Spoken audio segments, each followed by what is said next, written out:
from Roger Running. Hope you're doing well, staying safe, training hard. Welcome to the channel if it's your first time.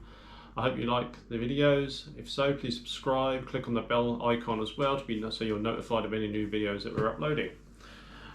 So today is shoe review day and we're talking about the Saucony Guide 15.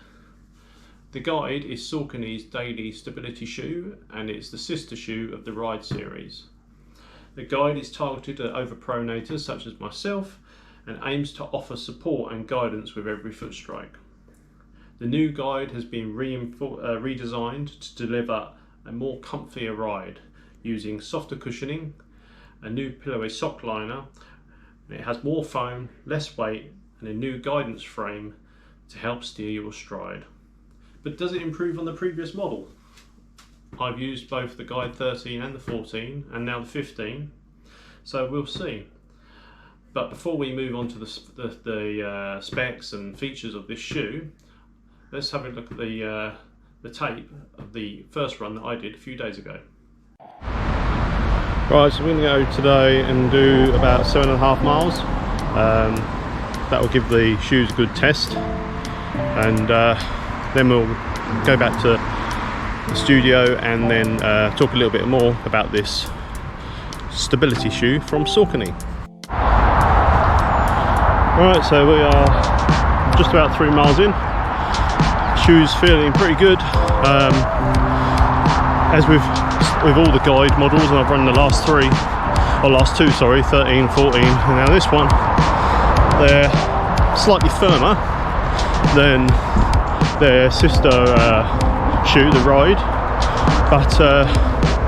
but yeah, no, I mean, very comfortable, and they do feel marginally lighter than the previous model. I don't know if they are or not, I haven't checked the specs yet, but they are certainly feel a bit lighter, and maybe that's because there's less rubber on the outsole.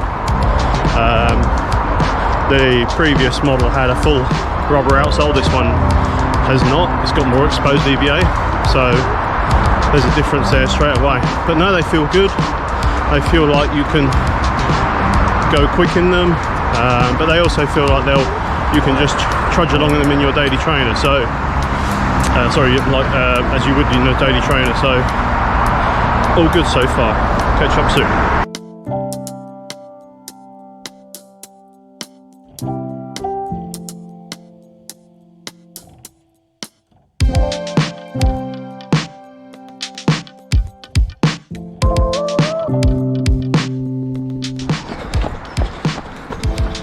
Okay, quick update. Just ticked over 5 miles, or just about to, and shoes still feeling good. I would say that there felt more room in the toe box on the previous version.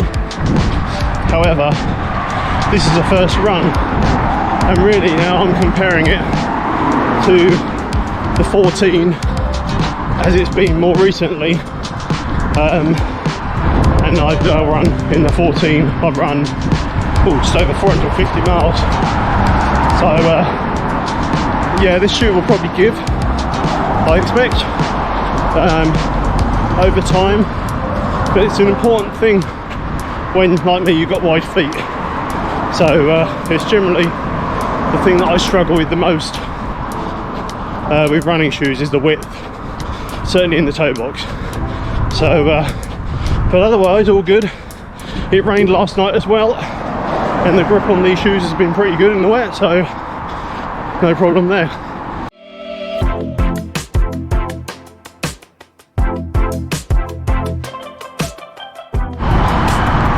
Okay, hopefully you can hear me, it's a bit noisy here, the traffic.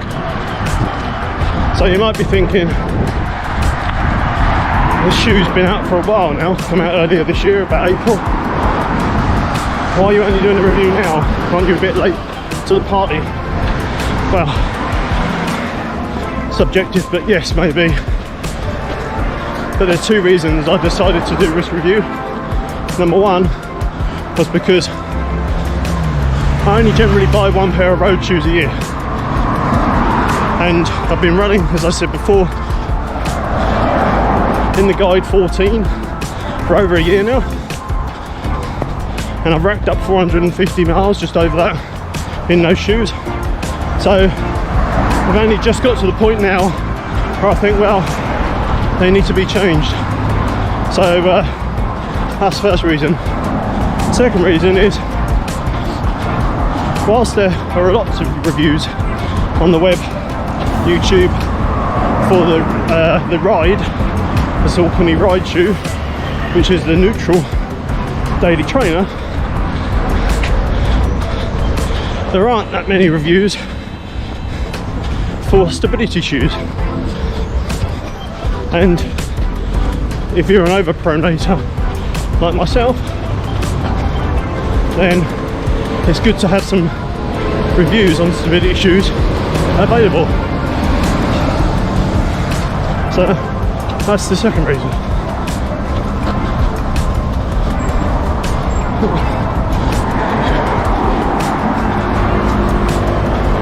Bit traversing around people. First day back at school for some kids today. So yeah, that's the reason. And you know, some people out there might say, if you've got issues with pronation, then you should fix that with sorting out your gait. But that's easier said than done. So I run in stability shoes on the road, and I think that helps a lot. So that's why I decided to do a review. Anyway, we're about half a mile away from the house now, so catch up with you back at the studio. Okay, so I hope you found that useful, the first run. We're now going to go through the features, and then after that I'll take you through this shoe from top to bottom and let you know what I thought about the ride in that shoe, how comfortable it was, the fit and everything else like that.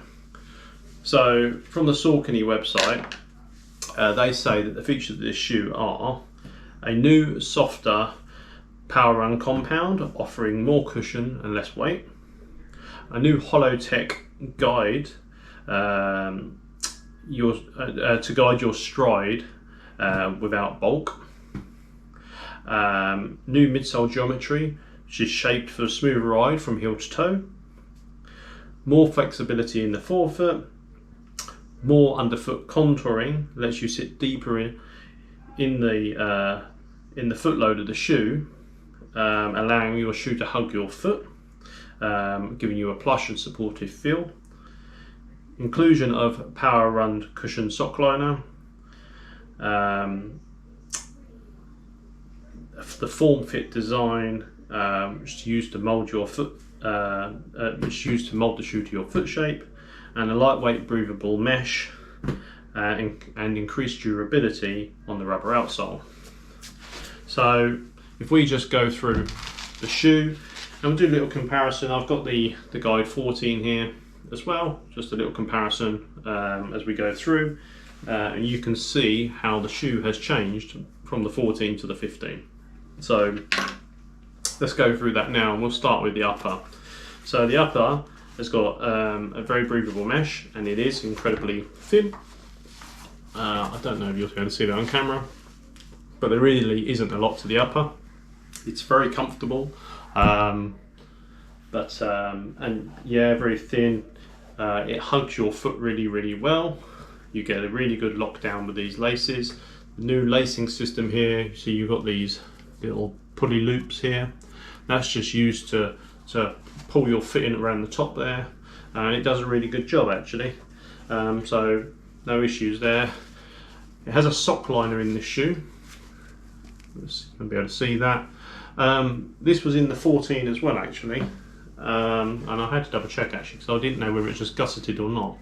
I'm thinking maybe the sock liner in the 15 goes a bit further.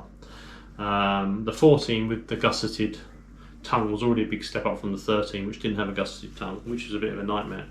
But yeah, the 15 has got this sock liner, and basically it just means that your foot is really well held in the shoe. I have no issues with lockdown at all, no lateral movement, no slippage or anything like that. The new lacing system works well. The laces themselves have like an elastic feel to them, so when you tighten them up, they that elastic then retracts and then really locks your foot down, so that's good. I actually like the laces on the 14 as well. The 14 laces didn't have elastic, but they did have like these little notches, and what those notches did was just gripped at the time when you tighten the shoelaces up, so that was really good. But this lacing system on the 15 is very good as well. As I said, the mesh is very breathable as well.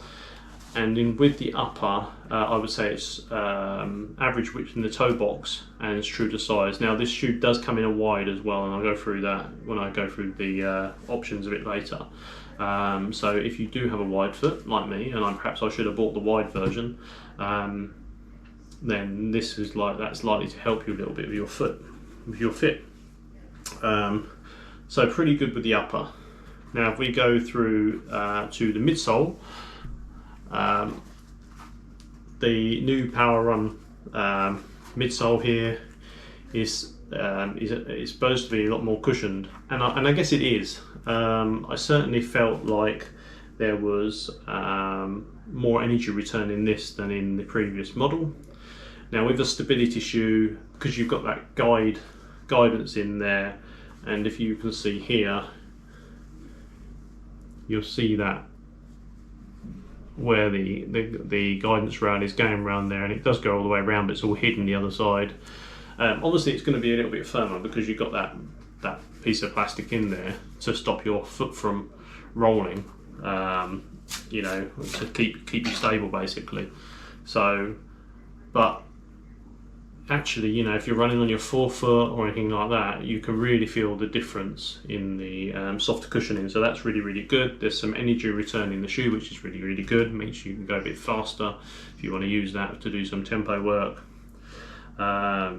So yeah, really great. And then also inside you have got the insole, the really thick insole, which you get in the shoes now, the Power Row insole, and that offers a lot of comfort. So really good. Very happy with that. Okay, then we go down to the outsole. As you can see, there's not a lot of rubber there. However, they have put the rubber where all the wear points are. Now, if you're a pronator, then the chances are you're going to be wearing on the heel. And if you look at my 14s, you can see where I've taken off all the rubber and exposed the EVA foam. Now the rubber, there was a lot more rubber on the 14, so that's one thing to consider. However, this shoe has got a bit of a weight difference compared to the 14, so that is part of that weight saving has obviously been done, has obviously come from the reduction in rubber on there. The other part of it is, you can see the shoe's got lots of grooves. Now grooves do sometimes worry me, however these are quite wide grooves, so you don't get any stones or debris stuck in them, which is good. This is what they call their hollow tech, which basically means they've cut lumps out of their EVA in order to make it lighter. However, it doesn't affect the stability of the shoe of any kind, so that's pretty good. So the grip is good from this rubber. I've run it in wet conditions twice now, and absolutely no issues there. And the cutout hollow tech means the shoe's lighter, but the stability is maintained. You'll see in this shoe, it carries on this rocket geometry. They call that underfoot contouring.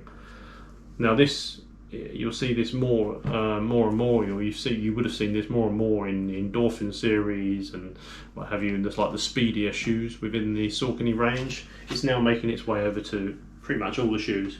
Now it didn't have that in the previous model, as you can see, but it really does help if you're an overpronator, because if you're an overpronator, you're generally heel striking, and this just gives you ability to roll off your heel onto your toe and off. So if you do hit with your heel or strike with your heel like I do, or certainly I do when I'm tired, I tend to be roughly a midfoot striker now when I'm going at any kind of pace, but when I start slowing down, I start hitting with the heel, striking with the heel, and it does help you to roll off of there nicely, so that's pretty good. So The shoe itself comes in at 269 grams. That is slightly lighter than the previous model, and that weight saving, as I said, has come from the EVA and the rubber, and also a lighter compound in the Power Run midsole there, so that's good. It has an 8mm offset, so you've got 35mm in the heel, 27mm in the forefoot, which is the same offset I believe in the previous model, and that works absolutely fine for me. As I said, the fit comes in regular or wide. There are loads of colours which you'll see in the screen as well, but if you're choosing the wide fit or the of shoe, the only option you've got is black, so something to think about. The price is $130.